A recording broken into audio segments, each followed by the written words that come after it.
본 방송에서 제공하는 투자 정보는 투자 판단에 대한 조언입니다. 방송에서 제공하는 주식의 가치, 가격 상승 및 가격 하락에 대해서는 방송사에서 보장하지 않습니다.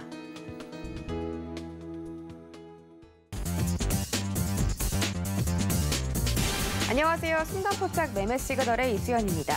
어제 우리 증시는 3분기 실적 기대감과 개별 호재 때문에 대형주에 대한 투자 심리가 개선된 것이 시장의 상승으로 이어졌습니다. 코스피 시장 어제는 0.7% 상승하면서 3,029선에서 거래에 마쳤고요. 코스닥 시장도 오랜만에 1,000포인트를 회복을 해줬습니다.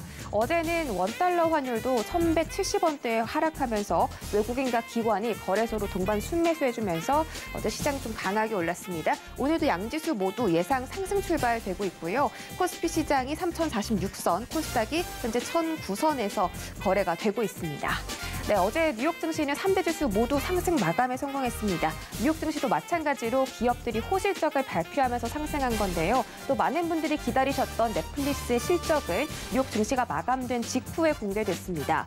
유료 가입자 예상치가 386만 명 증가였는데 438만 명이 크게 증가하면서 오징어 게임의 흥행을 보증하기도 했습니다. 또 국제유가가 천연가스 공급 차질 소식 때문에 상승세를 이어갔습니다. WTI 가격은 0.6% 상승하면서 82.96달러에 거래 마쳤고요. 4거래일 연속 상승하면서 현재 2014년 10월 이후 가장 높은 수준을 나타내고 있기도 합니다.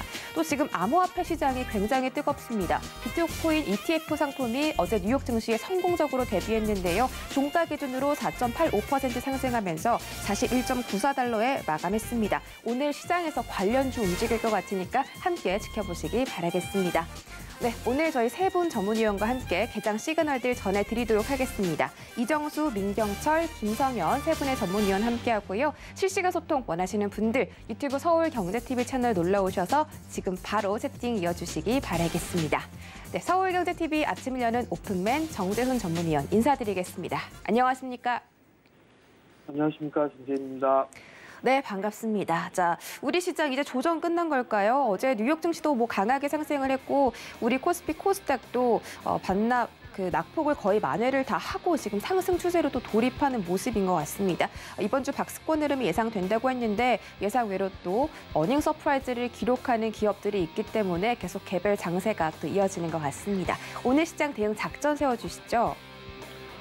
예, 전날 뉴욕 증시는 상승으로 좀 마무리가 됐습니다. 잠깐 좀 차트를 좀 보고 넘어가야 될 것 같은데요. 나스닥 시장 같은 경우는 절반의 되돌림을 보여주고 난 이후에 전날에도 0.7%대의 상승을 좀 보였습니다. 일단 기업의 실적에 좀 집중을 하는 그런 모습들이다라고 좀 보시면 좋을 것 같고요. 시장이 밀려 내려왔을 때 얘기가 나왔던 헝다 이슈라든가 부채금리에 대한 얘기, 부채 한도 이런 안 좋은 얘기들이 해결된 게 하나도 없습니다. 근데 어찌됐든 그 악재 부분들은 쏙 들어가 있는 그런 사항들이고요. 금리 인상이 전개가 되는 부채금리가 인상이 되는 그런 모습들을 좀 보이면서 기술주들이 좀 밀려 내려오는 그런 모습들을 좀 보였었는데 지금은 함께 강하게 움직여주는 그런 모습들이 좀 나와주고 있는 모습들은 긍정적입니다. 다만 이제 아직까지는 3대 지수 모두 박스권형으로 좀 진행된다라고 좀 보시면 좋지 않을까라고 좀 보여지고요. 거기에 따라서 한국 시장 같은 경우도 금일 상승 출발을 할 것으로 좀 예상을 합니다. 그래서 이제 강보합권역에서 좀 출발을 할 것으로 좀 보여지고요. 우선 거래소 시장 같은 경우는 1차 지지 저항 라인대가 약 한 3,050포인트 정도, 그리고 2차가 3,100포인트 정도로 설정을 해놓으면 좋지 않을까라고 좀 보여지는데 3,050포인트 정도는 이 8월 달에 이탈돼 있던 저점 자리대, 그리고 지금 현재 241선 자리대가 있는 그 자리대죠. 이 자리대가 1차 저항 라인대로 좀 보시면 좋을 것 같고요. 이 자리대가 넘어서야지만 3,100포인트 자리대까지도 움직일 수도 있다. 그렇게 좀 보시면 좋을 것 같고요. 지수를 좀 보게 되면 거래소 시장보다는 코스닥 시장이 좀 상당히 강한 그런 모습들이 좀 나와주고 있습니다. 이 부분들은 차별화된 그런 모습들을 좀 보여주기도 하지만 가장 큰 이유는 삼성전자가 좀 약한 모습들을 좀 보여주기 때문입니다. 삼성전자의 주가 흐름과 코스피 지수가 좀 비슷한 그런 모습들을 좀 보여주고 있는데 아래 차트는 삼성전기인데 삼성전자로 바꿔봐야 될 것 같습니다. 삼성전자의 주가 흐름들을 좀 보게 되면 코스피 지수와 비슷한 그런 모습들을 좀 보여주고 있는 그런 상황들이거든요. 그럼 결국은 삼성전자의 주가가 강하게 반등이 나와줘야지만 지수가 치고 올라갈 수 있는 그런 모습들을 좀 보여줄 수가 있는 그런 상황들인데 그러한 모습들을 좀 나와주는지 체크를 해볼 필요성은 있다. 그렇게 좀 말씀을 좀 드려보도록 하겠고요. 여전히 종목 쪽이나 종목 쪽에 좀 집중하는 그런 전략이 좀 좋을 것 같은데 시장에서는 뭐 아직까지는 크게 문제가 되거나 그런 부분들은 없는 그런 상황들입니다. 달러 인덱스도 지금 21선을 하회해주는 그런 모습들이 좀 나오고 있는 그런 상황이죠. 그 상황에서 환율도 이제 워낙 강세가 유지가 되고 있는 그런 상황들이고요. 그러면 추가적으로 21선을 깨는 그런 모습들이 좀 보여줬기 때문에 1170원대 초반에서 1165원짜리대죠. 61선 자리대까지도 밀리는 그런 모습들이 좀 나오게 된다라면 시장에 있어서는 여전히 좀 긍정적으로 좀 볼 수가 있지 않을까라고 좀 보여지고요. 여기서 또 다른 부분들을 좀 보게 된다라면 변동성 지수도 한번 좀 봐줘야겠죠. 변동성 지수도 안정적인 흐름들이 좀 나와주고 있는 그런 상황들인데 이제 추가적으로 뭐 16 언저리 때까지 밀리는 그런 모습들을 좀 보여주게 된다라면 다시 시장에 있어서는 조정을 좀 받을 수 있는 그런 구간들이 좀 나올 수가 있을 것 같습니다. 그렇기 때문에 변동성 지수가 61선을 좀 지지해주는 그런 모습들을 보여주게 된다라면 조정을 좀 받을 수 있구나라는 부분들 좀 생각을 하시면 좋을 것 같고요. 여전히 시장 쪽에 있어서는 베이시스가 좀 개선되는 그런 모습들이 좀 나와주고 있는데 만약에 베이시스가 오늘도 개선되는 전략이 좀 유지가 된다라면 프로그램 매수가 좀 유입이 될 수가 있을 겁니다. 그러면 삼성전자에 좀 매수가 들어와주게 된다라면 시장은 좀 견조한 그런 모습들이 좀 나올 수 있지 않을까라고 좀 판단이 되니까 그 부분을 좀 기억을 하시면 좋을 것 같고요. 외국인 또한 수급적으로 마찬가지로 매수가 좀 들어와주고 있는 그런 모습들이에요. 그렇기 때문에 연속성에 대한 여부를 계속 좀 체크를 해봐야 되지 않을까라고 좀 보여지고 코스닥 쪽 같은 경우도 3거래일 연속적으로 좀 매도가 나왔었는데 여기에서 이제 다시 매수로 좀 전환되는 그런 모습들이 좀 나오게 된다라면 코스닥 시장도 괜찮지 않을까. 다만 이제 단기적으로 좀 너무 많이 올라왔던 그런 부분들이 있으니까 위에 이제 121선 자릿대도 있고 61선 저항 부분들도 있는 그런 부분들이 있으니까 추격 매수는 좀 자제하는 그런 전략이 좀 좋다. 그리고 지수보다는 이제 종목에 좀 집중하는 전략이 여전히 좀 유효하다라는 부분도 좀 기억을 하시면 좋을 것 같고요. 실적에 동반되는 올해의 3분기 실적도 좋지만 4분기 때와 내년도의 실적까지도 같이 이어주는 실적이 좀 좋아지는 그런 모습을 좀 보여줘야 되는데 대표적으로 철강 쪽이라든가 화학적 섹터도 3분기 실적 상당히 좀 좋게 나오고 있는 그런 상황임에도 불구하고 강하게 치고 가지 못했던 그런 부분들은 원자재 가격이 상승해지면서 실적이 좋았던 그런 부분들인데 꺾이게 된다라면 이익치에 대한 전망도 꺾일 수 있다는 그런 우려가 작용이 좀 되는 것 같습니다. 그렇기 때문에 내년도 시장에서도 꾸준하게 실적 성장을 해 나갈 수 있는 그런 종목에 좀 집중을 하는 그런 전략이 좀 좋아 보인다. 이렇게 좀 말씀을 드려보도록 하겠습니다. 이슈이한 트레이딩을 좀 보게 되면 K방사 기술이 좀 선보인다라는 그런 소식이 좀 전해졌습니다. 이슈적인 부분들, 이벤트적인 그런 부분들이 있죠. 그리고 누리호 발사도 좀 예정이 되어 있는 그런 사항들이고요.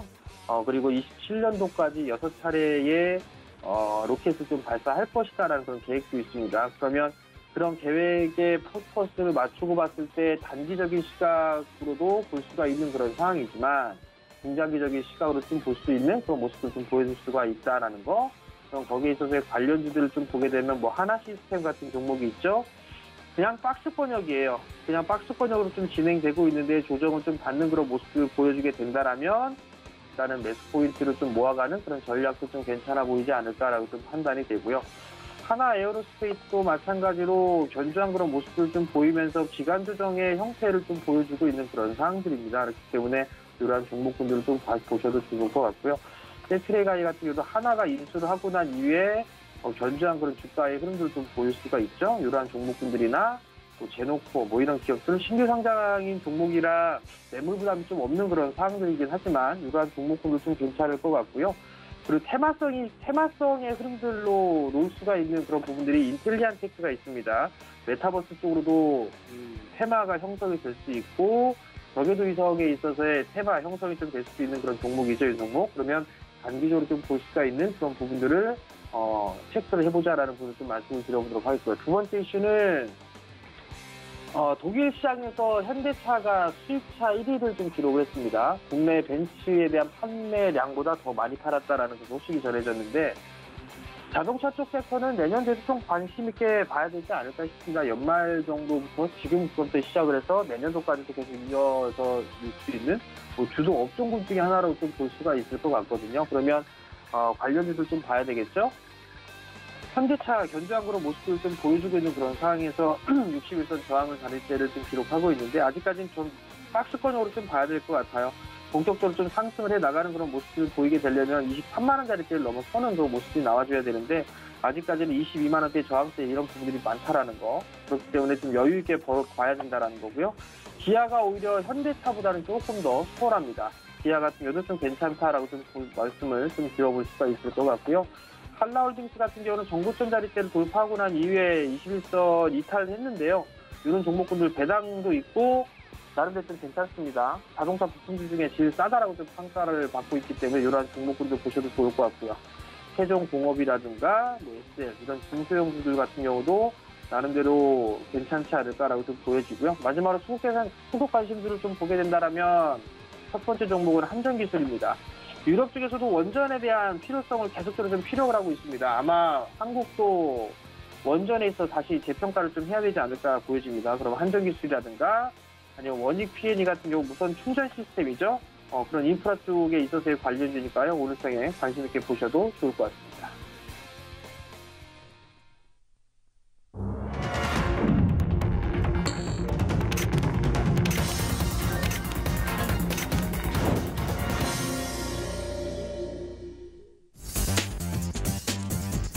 네, 10월 20일 수요일장 개장했습니다. 어제 국내 증시는 외국인과 기관의 동반 매수세에 힘입어 상승 마감에 성공했습니다. 원달러 환율도 14거래일 만에 1,170원대에서 거래되면서 하락 마감했고요. 어제는 플랫폼과 개인 그리고 친환경 등 이 성장주가 강세를 보이면서 시장을 주도한 가운데 코스닥도 1,000포인트를 넘기면서 거래를 마쳤습니다. 자세한 개장 상황 함께 살펴보시죠. 네, 코스피 시가총액 상위 1위부터 5위까지 상승 출발에 성공합니다. LG화학이 1.93% 강하게 상승하면서 출발하고요. 현재 주가 84만 7천 원에서 거래되고 있습니다. 어제 2차 전지 관련주인 LG화학, 삼성전자, SK하이닉스 반도체 관련주죠. 모두 강세를 보였는데 오늘도 그 강세를 이어가고 있습니다. 자, 네이버가 0.98% 상승하고 있습니다. 시가총액 상위 10개 종목 중에서 카카오와 네이버가 어제 또 각각 급등하는 흐름으로 거래를 마쳤죠. 이 두 가지 종목은 플랫폼 규제 이슈 때문에 조정받았지만 3분기 실적 기대에 힘입어서 반등을 시도한 것으로 풀이되고 있고요. 네이버 3분기 컨센서스는 매출이 전년 동기 대비 27% 증가할 것으로 예상되고 있습니다. 다음 장 보시죠. 네, 이번 장 카카오 역시 1.5% 강하게 상승하면서 출발합니다. 현재 12만 9,500원까지 올라가면서 주가 13만 원 돌파를 앞두고 있고요. 카카오 역시 3분기 컨센서스가 매출 전년 동기 대비 51% 증가, 그리고 영업이익은 무려 85% 증가로 예상이 되고 있습니다. 지금 전체적으로 시장 실적 기대감에 대해서 개별 종목들 상승하는 것으로 보입니다. 또 어제 크게 올라줬던 삼성 SDI 오늘도 1% 넘게 상승하면서 출발합니다. 주가는 73만 5천 원에 형성되어 있고요. 나머지 종목들도 강보합권에서 거래되고 있습니다. 지수 보시죠. 네, 오늘 양지수 상승 출발에 성공했습니다. 코스피 시장 0.5% 올라가면서 3,044선에서 거래되고 있고 코스닥은 1010이네요. 1,010포인트에서 거래되고 있습니다. 마찬가지로 0.5%대 상승 보여주고 있습니다. 자, 지금 양지수 일단 개인들의 순매수만이 받쳐주고 있습니다. 외국인과 기관이 동반 매도를 하고 있긴 한데 그렇게 매도폭이 크지는 않고요. 선물 시장에서는 동반 매수 들어오고 있습니다. 다음 장 보시죠. 네, 이번 장은 혼조세입니다. HLB 제외하고 모든 종목들 상승하고 있습니다. 일단 펄어비스가 2% 강하게 출발하는 모습입니다. 99,900원 거래 중이고요. 100원 더 올라간다면 10만 원 돌파합니다. 셀트리온 헬스케어가 2% 넘게 상승하면서 강하게 역시 출발해주는 모습입니다. 주가는 89,000원에 거래되고 있고요. 에코프로비엠과 LNF도 강세 보이고 있습니다. 다음 장 보시죠. 네, 이번 장에서는 카카오 게임즈를 제외하고 모든 종목들 상승에 성공합니다. 셀트리온 제약이 헬스케어 따라서 1% 넘게 급등하면서 상승폭 키워가고 있고요. 124,800원에서 거래되고 있습니다. CJ E&M 콘텐츠의 대표 종목이죠. 최근에 콘텐츠 관련 종목들이 시장에서 좋은 흐름 나타내주고 있기 때문에 CJ E&M도 분발하는 모습입니다. 현재 0.8% 가까이 상승하면서 주가는 17만 9,900원에서 거래되고 있습니다.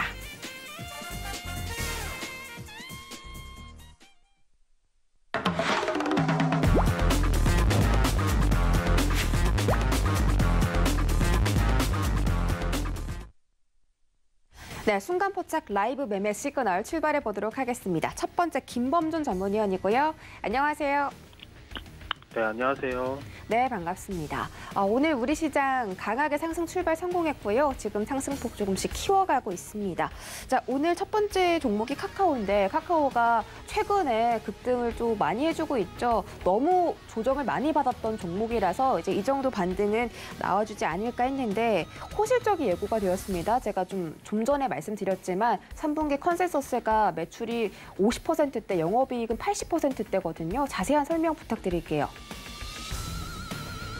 네, 일단은 첫 번째 종목으로 카카오를 주셨는데 일단은 카카오부터 좀 살펴보겠습니다.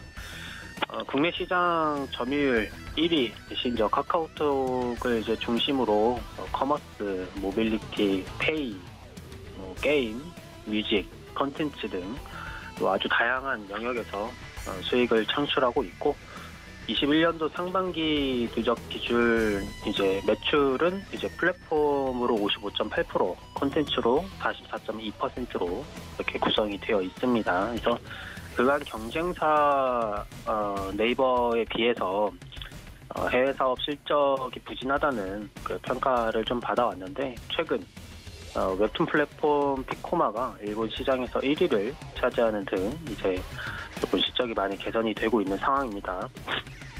그래서 어제 종가 기준으로 시가총액이 56조 7,836억 원이고 코스피 6위에 해당하며 외국인 보유율은 이제 30%대를 유지하고 있는 상황인데 최근 5일간 외국인의 매수세가 지속이 됐고요.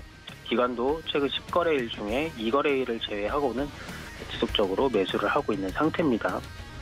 그래서 한국 내수 시장을 조금 장악하려는 조금 험하게 얘기해서 이런 건데 저런 움직임이 최근 있었지만 어쨌든 정부로부터 강한 타격을 받아서 주가에 흔들림이 있는 상태입니다. 그래서 어쨌거나 카카오 그 자체의 매출액과 영업이익은 모두 꾸준하게 매년마다 성장을 하고 있는 업체입니다. 올해도 그렇고요. 그래서 신규 사업 확장에 그 브레이크는 걸렸지만 기존 사업 영역을 대폭 축소하는 것은 아니기 때문에 현재 수준의 매출과 영업이익은 유지 혹은 조금 더 상방이 잡힌 모습을 계속 볼 수 있을 것으로 예상이 되고 또 실제로 그렇게 되고 있습니다. 그래서 전환사채, 전환권 행사가 많이 이루어지는 모습도 보여지고 있지만 그만큼 주식 물량이 시장에 나타나며 매물에 대한 압박도 좀 있었고요. 또 최근에는 이제 하락 추세를 보이면서 이 전환사채 행사가 줄어들고 오히려 스톡옵션이 조금 늘어나는 모습도 보여지고 있습니다. 그래서 임원진들은 스톡옵션이 메리트가 있을 수는 있어도 그 주주들 입장에서는 사실 이 스톡옵션에 대한 부담감도 있기 때문에 사실 별로 좋지는 않습니다. 그래서 주가적으로 봤을 때도 2020년도부터 440%가 넘는 고공 성장을 했고 현재 최고점에서부터는 마이너스 26% 정도 하락한 상태이긴 한데 사실 이렇게 내려왔어도 아직도 많이 오른 상태입니다. 그래서 물론 오른 폭을 본다기보다 그만큼 카카오가 성장을 했고 또 시장에서 밸류값을 잘 받고 있다라고도 볼 수 있는 건데 주가적으로는 사실 앞으로 더 카카오가 성장할 수 있고 또 그런 게 눈에 보인다면 주가에 반드시 반영이 될 겁니다. 그래서 지금 고점 대비 26% 빠졌다고 해서 카카오가 무너졌냐? 아니면 카카오가 앞으로 성장 발판에 제약은 물론 걸린 건 맞지만 기존 사업도 접은 건 아니기 때문에 문제가 될 게 없다. 그리고 내년에 대선 바뀌고 하면 또 바뀔 수 있는 부분도 있기 때문에 이런 건 단기적인 측면에서 볼 거는 아니고 최소 지금으로부터 반년 정도는 조금 이 정도는 보셔야 윤곽을 좀 볼 수 있다. 게다가 사실 뭐 길 가다가 아무나 잡고 지금 뭐 손에 깔린 카카오톡을 만든 회사 카카오가 앞으로 성장 안 할 것 같습니까? 라고 물어본다면 100명 중에 몇 명이 성장 안 할 거라고 생각을 할까요? 대부분 다 성장할 것이다 라고 얘기할 겁니다. 그래서 카카오가 사실 앞으로 어떤 사업을 하고 혹은 이 외화벌이까지 충족이 된다면 여기서도 카카오의 그 레벨업은 가능은 하겠죠. 물론 이게 카카오의 숙명이 아닐까 싶은데 이런 부분만 좀 명확하게 해결해 준다면 사실 현재 주가는 크게 관계가 없을 겁니다. 오히려 내려주면 더 좋겠죠. 정부 정책이나 카카오가 하는 미래 먹거리 사업, 현재 하고 있는 어쨌거나 전 국민이 사용하고 있는 플랫폼을 또 가지고 있기 때문에 사실 내수 시장은 이미 꽉 잡은 상태이고 또 글로벌적으로 넘어가서 외화만 좀 잘 벌어주면 카카오는 문제가 없겠죠. 그래서 앞으로 이런 부분을 좀 잘 체크해 주시면서 매매에 참고하시면 좋을 것 같다는 의견을 좀 드리도록 하겠습니다. 두 번째 종목은 팜스토리에 대해서 좀 살펴볼 건데, 팜스토리는 그 국내 소비자들에게는 그 도드람이라는 상표로 더욱더 좀 잘 알려진 업체인데, 동물용 사료나 그 조제식품을 만드는 업체고 92년도에 이제 도드람이라는 사명으로 유지를 하다가 2010년도부터 지금의 팜스토리로 이름을 또 바꾼 업체입니다. 그래서 92년도에는 국내 최초로 양돈 전문 사료 공장을 또 착공을 했고 2002년에는 국내 최초로 양돈 전문 HACCP 식품 위해 요소 중점관리제도 인증을 또 받기도 했습니다. 그래서 배합사료, 양돈 사육, 조개 제품의 제조 및 판매, 그리고 이제 계열 회사가 무려 29개 정도가 되고요. 또 팜스토리의 경쟁력이 또 뭐 이런 전문성을 바탕으로 이제 우수한 업무 연계성과 LPC의 도축, 가공 능력,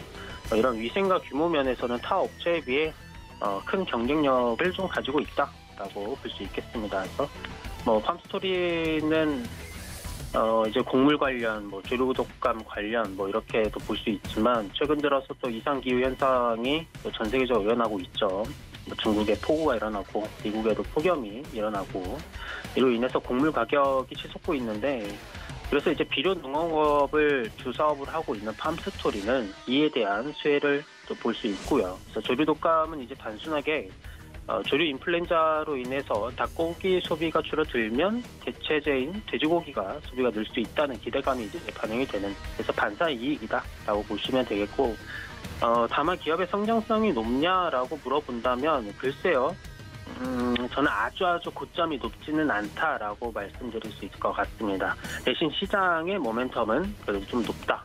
왜냐하면 현재 이제 글로벌적인 뭐 문제들, 이런 상황들이 주가의 모멘텀에는 직접적인 영향이 오기 때문에 높다라고 말씀을 드리는 거고, 또 상장 주식 수가 1억 1천 개 정도가 되는데 이에 비해서 대주주 지분이 무려 70%입니다. 유동성에 있어서는 아주 좋은 점수를 줄 수 있고 유통 물량이 많지 않으니까 이거는 또 좋은 쪽으로 해석할 여지가 충분히 있는 그런 상태입니다. 그래서 소액주주 비중이 거의 20% 정도는 될 거니까 좀 오래 보고 투자하실 거라면은 상당히 괜찮은 종목이다라고 말씀을 드리도록 하겠습니다. 마지막 종목인데, 마지막 종목은 LNF거든요. 정말 많이 올랐죠, LNF. 일단은 LNF는 2차 전지, 그 양극화 물질과 그에 관련된 소재 제조 및 판매를 주요 사업으로 영위하고 스마트 기기나 ESS 등을 만들고 있는 업체입니다. 자, 일단 최저점 기준으로 고점까지 무려 1700% 넘는 성장을 보여주고 있는데, 단순히 딱 잘라서 요약하면 테슬라 덕분이죠. 현재 코스닥 시가총액 3위까지 오른 기업이고, 어쨌거나 이제 성장주, 2차 전지 관련주로 뽑히면서 아주 큰 우상향을 하고 있는데, 올해 본격적인 상승을 이어갔죠. 그리고 뭐 포떼고 찻대고 해서 사실 테슬라의 수주 규모에 따라서 현재 주가보다 조금 더 높은 상승도 가능한 상태다라고 보여지는데, 사실 21년도 예상 매출액이 1조대 영업이익이 억대를 조금 전망은 하고 있는데 전년 대비 매출이 3배, 영업이익은 20배 정도 상승할 것으로 일단 예측은 하고 있습니다. 그래서 또 적자에서 흑자 전환으로도 성공을 하고 4분기부터는 이제 테슬라의 수주가 반영이 된다면 컨센서스는 더욱더 상승은 할 수 있겠지만 사실 이런 올 한 해를 지속적인 신고가 갱신을 하면서 폭등하고 있는 종목은 엄밀히 말하면 사실 작년부터인데 웬만한 사람들 아닌 이상 사실 지금 가격대 매수하기 쉽지 않은 영역입니다. 그래서 테슬라 쪽에 진짜 엄청나게 말도 안 되는 초거대 규모의 물량을 수주한다면 또 다른 결과를 나타낼 수는 있지만 주식은 뭐다? 결국에 선반영이다. 지금 가격대 글쎄요, 들고 계신 분들은 전혀 상관이 없겠지만 지금 이거를 사신 분들은 이게 바닥에서 1700% 오른 종목인데 이게 선반영이 안 됐다고 하면 이상하겠죠. 그래서 사실 여기서 봤을 때는 내가 지금 여기서 사서 먹을 확률보다는 뱉어낼 확률이 더 높다라고 보여집니다. 물론 장기적으로는 나중에 이 가격대보다 훨씬 더 높게 책정이 될 수도 있겠지만 지금 당장은 제가 봤을 때는 들어가서 먹을 자리보다는 뱉어낼 자리다라고 좀 보여집니다. 그래서 오늘 LNF까지 총 3종목 확인을 했고요. 오늘도 화이팅 하시길 바라겠습니다. 네, 3가지 종목에 대한 시그널들 챙겨 듣고 돌아왔습니다. 현재 개장한 지 한 14분 정도 지나가고 있습니다. 이 시각에서는 어떤 특징주들이 움직일지 첫 번째 종목부터 만나보시죠. 네, 첫 번째 종목 LG화학입니다. 대형주가 이렇게 오르는 건 또 간만에 보는데 LG화학이 국내 최초로 태양광 패널 프레임에 금속을 대체할 수 있는 플라스틱 소재를 개발해서 국내에서 시장 공략에 나섰다고 전했습니다. 또 LG화학의 100% 자회사죠. LG에너지솔루션이 스텔란티스와 함께 북미 지역에 전기차 배터리 합작 법인을 설립한다는 소식까지 더해지면서 LG화학이 상승하고 있습니다. 현재 3.5% 가까이 올라가고 있고요. 증권가에서도 계속 매수 투자 의견을 주는 상태입니다. 현재 86만 원 선에서 거래되고 있습니다. 일봉으로 보시죠. 네, LG화학 정말 꾸준히 올라오고 있습니다. 9월 중순부터 10월 지금 20일까지 한 16만 원 정도 주가가 올라갔는데 계속 좀 곡선을 타고 올라가는 모습이고 LG화학이 또 다시 한번 100만 원 돌파할 수 있을지 기대해 보도록 하겠습니다. 다음 종목 보시죠. 네, 이번 종목은 얍X입니다. OLED와 LCD에 적용되는 디스플레이, 정밀 화학 소재, 그리고 사물 인터넷에 적용되는 무선 전자태그를 생산하고 판매하는 기업인데요. 이 얍X가 중국의 위즈덤 캐피탈 그룹에게서 약 1,760억 원 규모의 투자 의향서를 체결했다라는 소식 때문에 강세를 보이고 있습니다. 위즈덤 캐피탈 그룹은 중국의 마카오 본사에 두고 있는 글로벌 투자 전문 회사고요. 얍X 측에서는 우리의 기술력이 마카오 스마트시티 건설 프로젝트에서 사업 경쟁력으로 인정을 받았다. 사업 경쟁력이 강하다라는 포인트에서 인정을 받았다라고 주장을 하고 있습니다. 네, 지금 주가는 2,210원에서 거래가 되고 있고요. 일봉으로 보시죠. 네, 일봉으로 봤을 때 지금 굉장히 긴 음봉이 그려졌습니다. 장 초반에 2,425원까지 좀 거래가 됐는데 지금은 약간 상승폭 내려왔고요. 그래도 여전히 좀 올라가는 모습이죠. 자, 지금 상승분이 계속 줄어들고 있기 때문에 얍X에 대해서는 조금 투자 조심하시는 게 좋을 것 같고 10월 초반에 1,765원부터 2,425원까지 주가 올라갔습니다. 다음 종목 보시죠. 네, 이번 종목은 동일기원입니다. 지금 시장에서 상한가를 시도하는 종목 중에 하나인데 어제 시간외 매매에서 상한가 달성을 했고요. 지금 이 시장에서 리비안 관련주가 계속 뜨고 있습니다.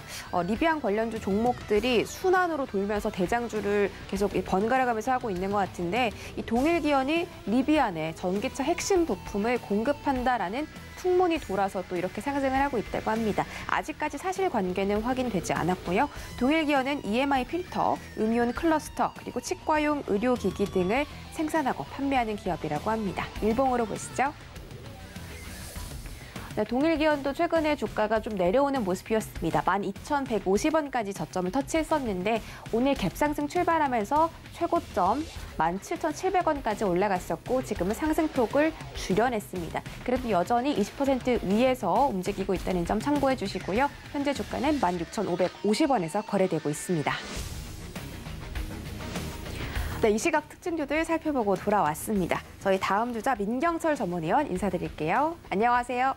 네, 안녕하세요. 매일 아침 상한가를 꿈꾸면서 일하는 전문위원 민경철 인사드립니다. 네, 반갑습니다. 매일 아침 상한가를 꿈꾸는 민경철 전문위원, 그리고 저도 이제 매일 상한가를 꿈꾸는데, 네, 오늘 코스피 코스닥 시장 지금 장 초반에 상승 탄력 많이 줄었습니다. 외국인들이 매도 폭이 그렇게 크지 않은데 오늘 시장이 탄력이 굉장히 없네요. 이제 상승 전환하나 싶었는데 아직은 그런 힘을 받지 못하고 있는 것 같습니다. 오늘 개장 상황 좀 짚어주시고요. 시그널들도 챙겨주시죠.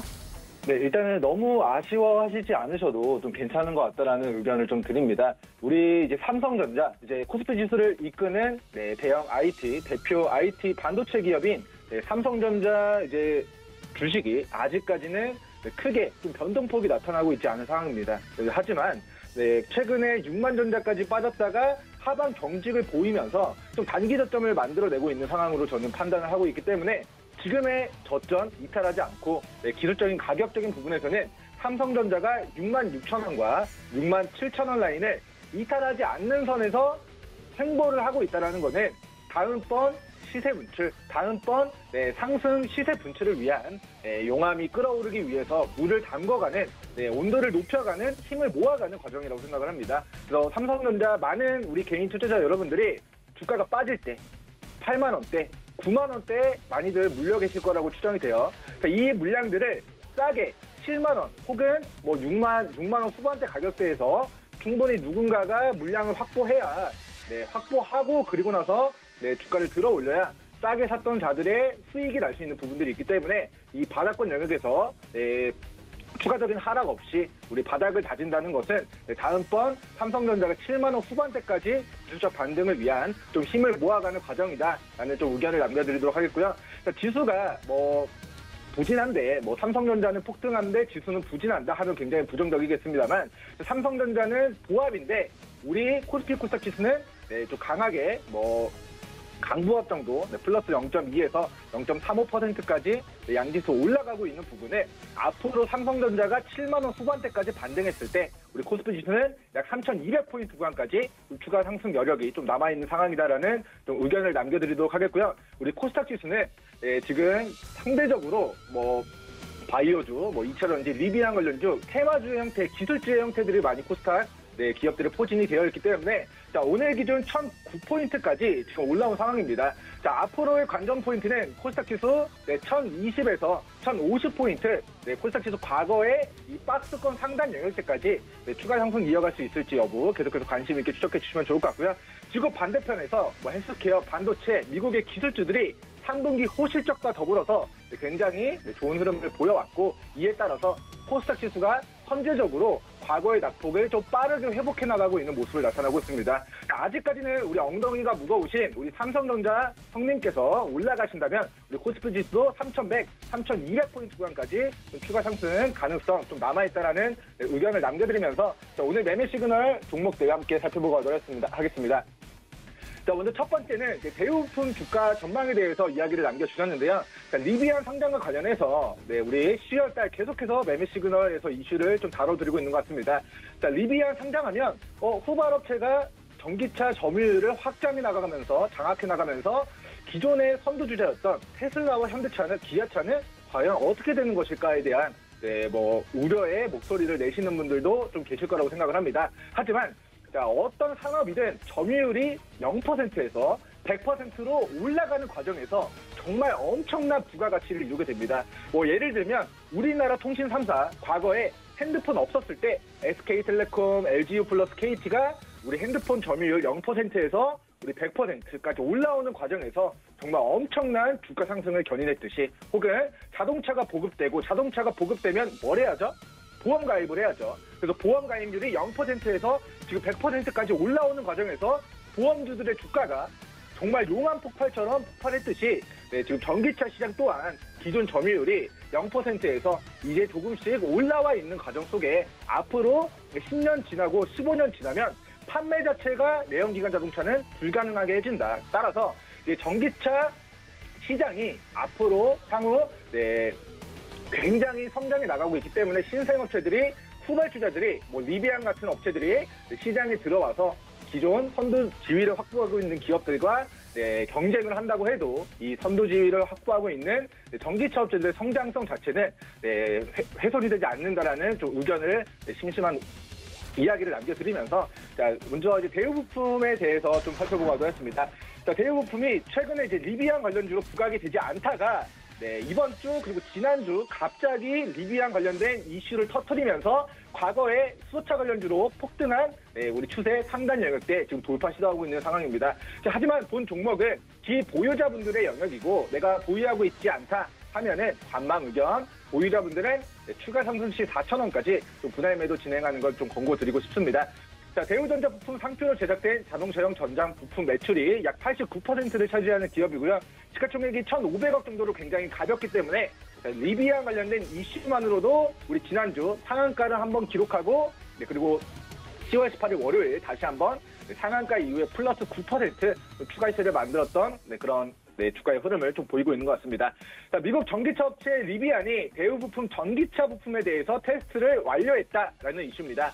그래서 앞으로 리비안이 공장을 증설하고 전기차 생산량을 늘리게 될 텐데 우리 대우전자 부품에서 생산하는 우리 전기차 부품이 리비안에 장착될 수 있다, 사용될 수 있다라는 기대감이 지금 주가를 끌어올리는 상승 원동력으로 좀 작용을 하게 되는 것 같고요. 자, 하지만 이제 대우부품은 아직까지 이 리비안 납품 생산량에 맞출 수 있는 우리 생산 캐파를 가지고 있지 않습니다. 그래서 올해부터 이제 본격적인 이제 양산을 진행하겠다라는 포부는 밝히고 있지만 실질적으로 공시를 통해 매출 계약을 냈거나 우리 재무제표상 실적으로 우리 눈으로 확인할 수 있게 보여준 부분이 없고 아직까지는 이런 부품 조달하기 위한 그런 과정들이 진행 중인 상황이다 정도로 우리 해석을 해주시면 좋을 것 같고요.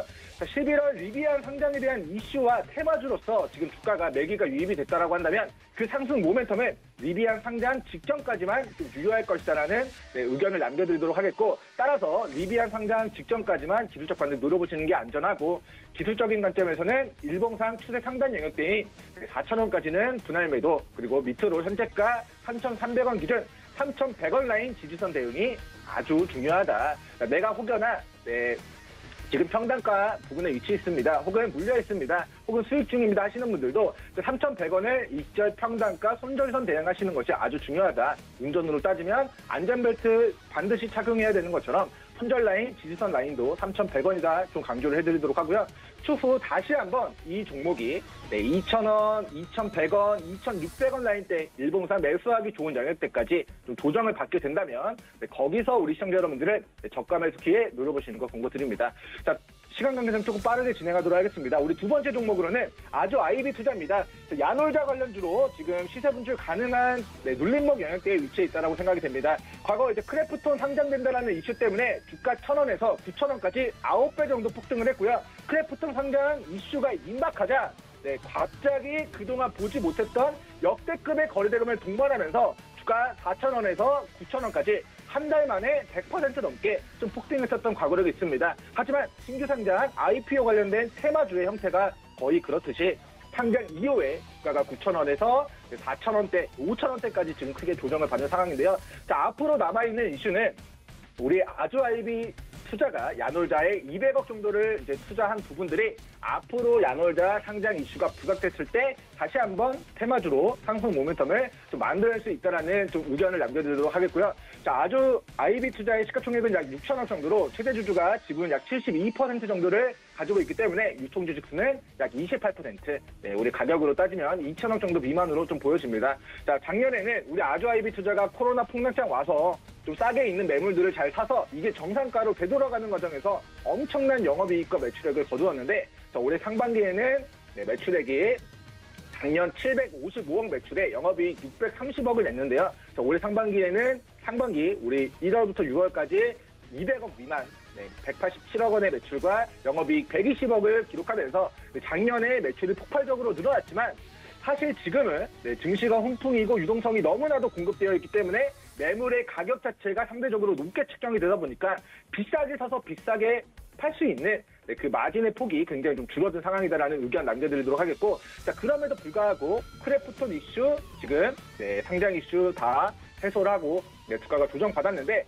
과거에 역대급 거래대금을 동반하면서 매기가 유입된 우리 4,600원 라인을 크게 이탈하지 않는 선에서 반등이 나온 모습을 나타내고 있기 때문에 현재가 기준으로는 자, 단기적으로는 5,700원 구간대까지 좀 기술적 반등이 있을 수 있고요. 우리 일봉상으로 4,550원, 4,350원 라인 지지 반등 여부가 아주 매우 중요하다. 이 가격대를 이탈하지 않을 시 단기적으로는 야놀자 상장 이슈를 가지고 5,700원까지 단기적인 기술적 반등 정도의 시세에 좀 분출 전망하도록 하겠습니다. 자, 오늘은 시간 관계상 여기까지만 매매 시그널에 대한 분석 의견 남겨드리도록 하겠습니다. 감사합니다. 네, 두 가지 종목에 대한 시그널 챙겨드렸습니다. 마지막으로 김성현 전문위원 만나보겠습니다. 안녕하세요. 네, 안녕하세요. 네, 반갑습니다. 자, 오늘 세 가지 종목 시그널들 바로 챙겨주시죠. 네, 일단 뭐 종목부터 바로 보도록 하겠습니다. 시장은 좀 긍정적으로 보시고요. 일단 HMM의 주가 전망에 대해서 한번 좀 살펴보도록 하겠습니다. HMM, 최근에 뭐 HMM 하면 모르는 사람이 없죠. 상당히 많은 개인 투자자분들이 이 상승하는 종목에 많이 베팅을 하신 것, 투자를 하신 것으로 일단 보이는데 굉장히 뭐 저 개인적으로도 많은 질문도 받았었습니다. 주가가 더 오르느니 빠지느니. 근데 이제 제가 당시에 말씀드릴 때에는 많이 올라온 종목들은 이미 그 가치가 반영되고 있기 때문에 조심하셔라, 주의를 하셔라. 개인 투자자의 영역이 아니다라고 설명을 드렸었는데 그 부분들 최근에 또 시장이 또 우려로 또 반영이 되고 있는 모습이었죠.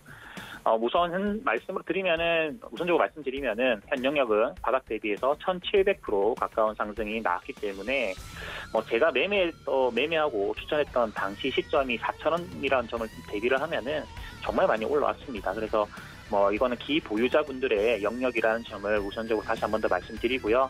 다만 이제 부정적 견해를 설명을 초반에 드렸음에도 불구하고 HMM은 한 차례 더 상승 구간이 남아있다는 점을 설명을 좀 드리도록 하겠습니다.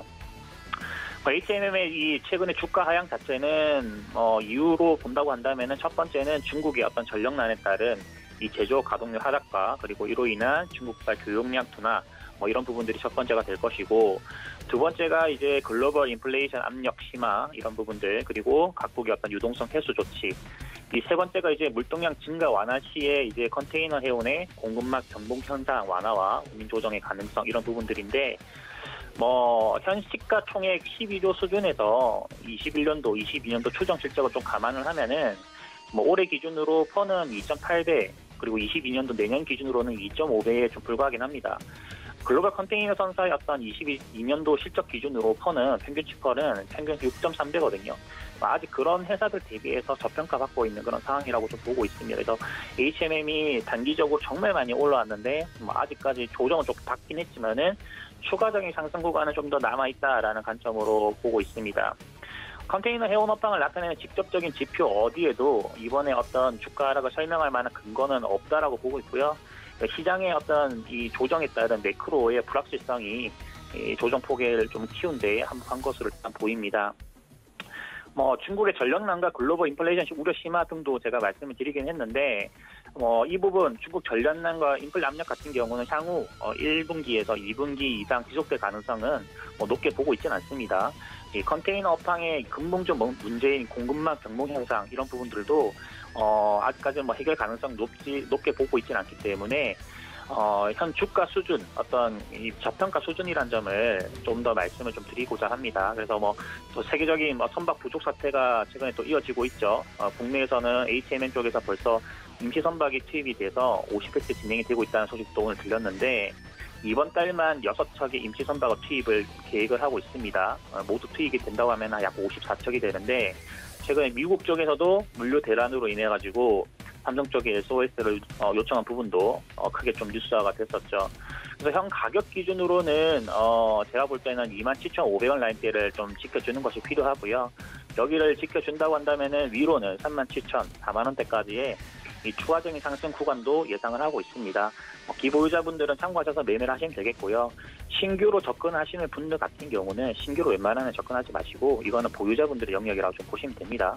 제가 과거에 4,000원에 잡았으면 이 종목은 벌써 1000% 이상의 수익인 겁니다. 그러니까 그런 어떤 물량들이 나올 수도 있기 때문에 항상 주의를 하셔야 된다는 점 설명드리도록 하겠습니다.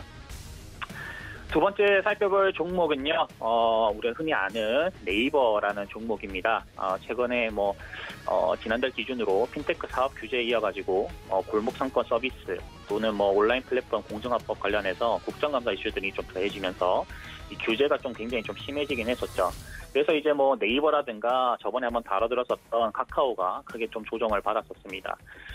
최근 국내에서 진행 중인 이런 플랫폼 제재가 중국의 규제처럼 대대적인 단속 수정이 될 가능성은 좀 낮다라고 판단하지만 이 골목상권 침해에 대한 영향이 어떤 관련된 어떤 사업들은 조정이 좀 불가피할 것으로 보입니다. 그 노이즈가 해소되기 전까지는 좀 시간이 걸릴 건데 그동안 관련주들의 투심 자체는 회복이 크게 된다기보다는 현 수준을 좀 유지를 해줄 것으로 보이고요. 그러나 이제 살펴볼 거는 이제 네이버 같은 경우는요, 골목상권이나 커머스 매출 또는 금융 규제 관련해서 핀테크 관련 매출 비중은 좀 낮다라는 것을 좀 초점에 두셔야 됩니다. 지금까지 이제 네이버는 보수적이었던 국내 사업 확장 대신에 이 해외 사업에 좀 집중을 해왔었고요. 또 웹툰이라든가 아니면 클라우드 이런 부분들의 어떤 본격적인 성장 부분들 기대할 수 있겠고, 또 메타버스를 활용해서 글로벌 진출에 따른 어떤 수익성 가시화 이런 부분들도 기대를 좀 해야 됩니다. 제페토의 미국 진출과 관련돼 있는 메타버스의 사업 확장, 그리고 이 라인의 블록체인 기술로서의 어떤 새로운 수익화 모델 등이 좀 포함된다면은 네이버 쪽에서도 충분히 시너지를 나타낼 것으로 예상을 하고 주가도 움직임을 보여줄 것으로 생각을 합니다. 21년도 기준 실적은 매출 6조 8천억, 영업이익은 1조 3,600억 가량으로 전망하고 있습니다. 검색과 이 BA 광고는 트래픽 증가와 그리고 성과형 강도세의 어떤 이 호조세가 지속이 되면서 하반기 역시나 고성장세를 좀 이뤄갈 것으로 보고 있고요. 커머스의 경우는 판매자들에게 최근에 업계 최저 수준의 수주를 좀 유지를 하면서 사업 영역을 확장하고 있다는 점에서 좀 주목을 해봐야 됩니다. 또 이 최근 발생했던 어떤 규제권에 대해서도 이런 부분에서 상대적 리스크는 적다라고 보고 있고요. 하반기부터는 머천트 솔루션 베타 테스트 도입과 그리고 이마트 신선식품 장보기 시작으로 시장 대비해서 높은 성장률도 보여줄 것으로 좀 기대를 하고 있습니다. 핀테크 역시나 멤버십 도입을 좀 최근에 하고 있어서 이 네이버페이 결제액이 증가하고 있다는 점, 그리고 대형 제휴처 확대로 인해 가지고 소비자들의 어떤 효용이 좀 증가하는 그런 구조도 가지고 있다는데 네이버를 좀 주목을 하셔야 됩니다. 그래서 규제 안정화까지, 플랫폼 규제 안정화까지는 다소 시간이 좀 필요하면서 좀 행보세를 좀 이어갈 것으로 보이긴 하지만은 기술적으로 39만 원 선만 좀 잘 지켜준다면은 여기 구간 이탈 없을 때 방향성은 전고 라인까지 이 상방으로 좀 열어두시면서 시간적으로 좀 투자하시는 것을 공고드리도록 하겠습니다. 마지막으로 살펴볼 종목은요, 카카오 게임즈입니다. 전부 오늘 대형주 위주로 좀 많이 다루고 있죠. 3분기 기준의 인터넷 기업의 실적은 여름 휴가라든가 아니면 추석 같은 어떤 연휴로 인해 가지고 영업일수 감소 영향이 있긴 했지만은 쇼핑이나 광고, 페이, 웹툰 이런 매출의 성장세는 앞서 말씀드린 네이버처럼 견고합니다. 게임 업종은 특히나 이제 신규 게임 출시나 성과에 따른 어떤 지각 변동이 좀 많이 나타나고 있는데, 최근 위메이드를 보시면은 주가 이 변동성이 굉장히 좀 크게 보이는 게 눈으로 보이시죠. 카카오 게임즈의 어떤 3분기 실적은 예상치를 좀 부합하지만은 영업이익은 조금은 하회를 할 것으로 보입니다. 지난 9월 말에 이제 출시된 신규 게임 이 월드 플리퍼의 경우는 초기 성과가 좀 기대에 좀 못 미친 부분도 있고요. 또 최근에 또 오딘의 어떤 인센티브 지급이라든가 마케팅비가 예상치를 좀 초과하는 부분에서 매출액 경고하나 영업이익이 좀 감소할 수 있는 부분들을 감안을 하셔야 됩니다. 22년도 하반기 출시 예정인 어떤 신규 게임 역시나 아직까지 출시까지는 반년 이상 남아있는 상태이기 때문에 그런 부분들도 좀 참고를 하셔야 되겠고요. 다만 눈여겨봐야 될 부분들은 아직 있는데, 이 오딘 개발사 라이온하트의 스튜디오 연결 편입과 그리고 우마무스메의 론칭에 대한 부분입니다. 이 콜옵션 행사를 통해 가지고 라이온하트의 연결 편입 실적 개선에 대한 부분들을 좀 참고를 하셔야 되겠고, 현 주가에는 반영되지 않은 오딘의 어떤 직접 재산 건이라든가 개발력 내재화 등에 대한 부분들을 제고하셔가지고 지금 이 종목을 보셔야 됩니다. 그래서 이 부분의 한국 론칭 모멘텀은 적정 시차를 두고 순차적으로 좀 작용할 가능성을 높게 판단하고 있고요. 공식 일정은 미정이긴 하지만은 우마무스의 론칭은 내년 1분기로 좀 예상을 합니다. 모멘텀은 충분히 작용할 수 있다라고 좀 보시고요. 현재 이 가격선으로 좀 살펴본다면은 63,000원에서 6만 원 선 이 구간이 단기 저점으로 보이고, 다음에 초까지 해서 주가 흐름이 좀 긍정적으로 보여질 것으로 예상을 합니다. 위로는 9만 원에서 10만 원 수준의 목표가를 좀 잡아두시면서 매매에 참고하시고요. 그래서 오늘 뭐 세 종목 카카오 게임즈와 그리고 네이버 그리고 HM에 대해서 다뤄드렸는데 시장 흐름 역시나 지금 흐름은 원달러 환율 기준은 계속 보시라고 말씀드렸죠. 1185원선 여기 안 깨지면요. 여기 위로 안 올라가면은 지속적으로 지수는 상방 흐름을 예상을 합니다. 이 점 참고하시면서 시장 긍정적으로 수익 내시기 바랍니다. 네, 원달러 환율 언급을 해주셨는데 1185원 위로 올라가지 않는다면 지수는 계속 상방 쪽으로 힘을 받을 것이다라고 말씀해 주셨습니다.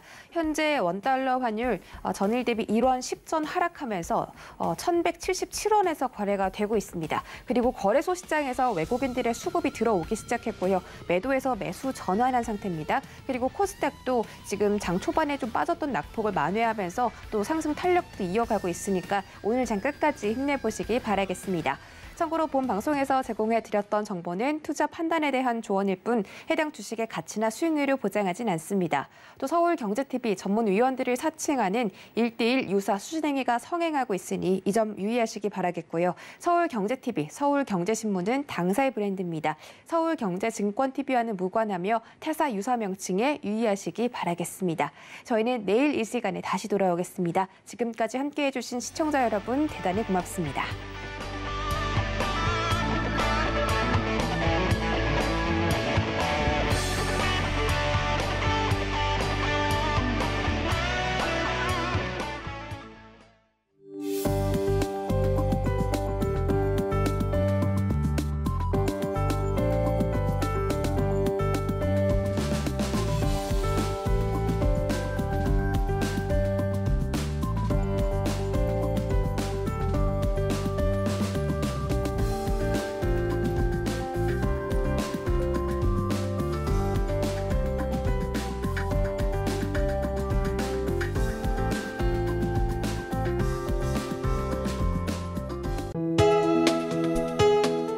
본 방송에서 제공하는 투자 정보는 투자 판단에 대한 조언입니다.